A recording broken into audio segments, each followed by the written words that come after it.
Hey everybody, welcome to Q&A video number 52. Make sure you keep asking questions. Doesn't matter what they're about. They can be about anything. Just know I don't respond to review requests or Let's Play requests in these videos, but I'll respond to them in the comments. You can post your questions in the comments below, you can send them to me via PM, or you can put them in the appropriate discussion topic on the Steam group. The gameplay in the background is CSGO. Why? Because I've been playing it recently, because I've been craving a good multiplayer FPS, and obviously, the FPS I've been playing lately, which was Far Cry 3, doesn't have good multiplayer. It has terrible multiplayer. So, CSGO works, and it's just CS, so it's not like I'm having a huge amount of fun with it, but it fills the need for a decent online FPS.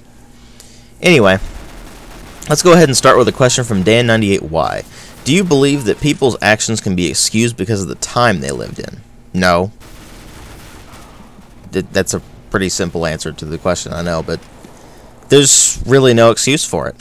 If you do something and it's morally wrong, and regardless of the time you're in, it's morally wrong to persecute people because of their gender or the color of their skin or anything like that, and people will excuse that sort of thing because, oh, well, it was just different back then. No.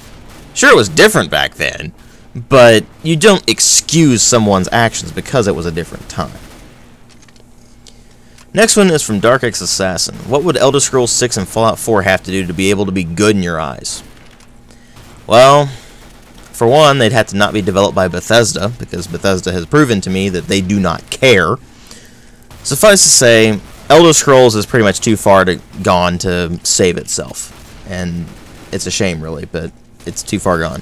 Fallout 4, basically do what New Vegas did, where it actually had pretty solid writing, where your choices actually do affect things, and it had some complexity to it, and it was actually an RPG because of all that, as opposed to the extremely tedious, brainless FPS that Fallout 3 was. Stay true to the Fallout lore, and you're already doing a good job there. I'd really prefer them not make Fallout 4 and rather actually just do a spin-off kind of thing, because really New Vegas should have been Fallout 3, and Fallout 3 should have just been something like, I don't know, Fallout Capital Wasteland or something like that. I don't know. It really felt like a spin-off rather than a legit sequel in the series, and I just know that Bethesda's going to screw up Fallout 4. I just know. As for Elder Scrolls, you pretty much know the answer to that too. Do what Morrowind did, only improve what Morrowind didn't do well. And what I mean by what Morrowind did well, I mean things like the intricate world and the rather odd things that you would see in it, and the actual relative difficulty. The feeling of accomplishment as you explore and level up and all that sort of thing. Bring back all of that, get rid of the mindless hack and slash crap from the last two games, make it a more interesting combat system than click left mouse button to annihilate enemy. That sort of thing. Because frankly, Skyrim was ludicrously boring, and Oblivion, it just wears on you so much. It's a shame, because it did some things well. Anyway, let's move on to a question from Rodrigo VF 2009. DW, do you think that most of the industry focuses on the USA-Europe market, and that they generally leave aside other countries' people? Well, to put it simply, the USA and European market are pretty much the two biggest markets for games in the world. I mean, you also can count places like Australia and Canada, but a lot of the world is just too poor to really factor into the industry's demographics. It's really just a fact of the matter. I mean, if you go to, say, Brazil, their cost to actually get the next-gen consoles is absolutely ludicrous. It was something like $1,000 or $2,000 to get a PS4 in Brazil right now. And it's things like that. The ridiculous costs that prevent people from actually getting these games. I mean, the South American market is actually getting bigger and bigger, which is certainly good. But there's just large swaths of the world where gaming isn't really a thing, partly because of the cost, partly because of availability. And so it's just an unfortunate circumstance. And the vast majority of people who buy games are from either the USA, Canada, or Europe. I mean, Aussies too, but honestly, Australians are more like Europeans. So, although they really get the short end of the stick with this one, I really feel sorry for Australians with your ridiculous game prices and your awful ratings board and all that sort of thing. So, but yeah, they do tend to focus on the USA and Europe market.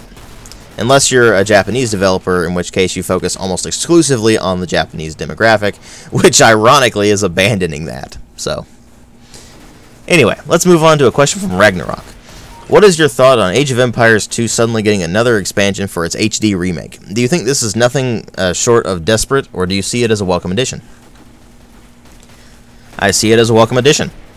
If you're not aware, the Forgotten Empires mod was a very big mod for AoE 2. And this is basically the updated HD version of that. And so, of course, it's good to have it. And they're not charging a massive amount for it or anything. It's just there, and they actually got the developers of the mod to work with them on releasing this thing for the HD collection thingamabob. Because technically it is the HD collection because it's AoE 2 and its expansion to begin with. But anyway. It is a welcome addition. I don't see why you would consider it desperate. Because, frankly, if there's a market for it, then, of course, why not go for it? I mean, it's a pretty high-quality mod to begin with, so it's a pretty good idea. And besides, a lot of people were pretty much begging the Forgotten Empires team to release the mod for the HD version, so I have not actually played the HD version myself yet, but looking forward to it when I get the chance. Anyway, next and last question is from Draco McDragon. Hey DW, what's your opinion on human cloning? Should it be legal, and to what extent? I don't think so. Simply because humans are individualistic. And when we start cloning, we lose our individualism. And then it's just kind of what separates us from, say, droids. What, are we just going to come off of an assembly line, or what? And cloning could lead to a lot of other problems, too, so I really don't think that full-on human cloning should be legal. Maybe cloning organs. Like, say you get some DNA from somebody and you clone their liver or something if they need a liver transplant. Then something like that's fine. But full human cloning, I really don't think it's a good idea because of its potential for abuse. Anyway, that was Q&A 52. Make sure to keep asking questions. I really need questions for the next one. And so, thanks for watching. I'll catch you guys in later videos.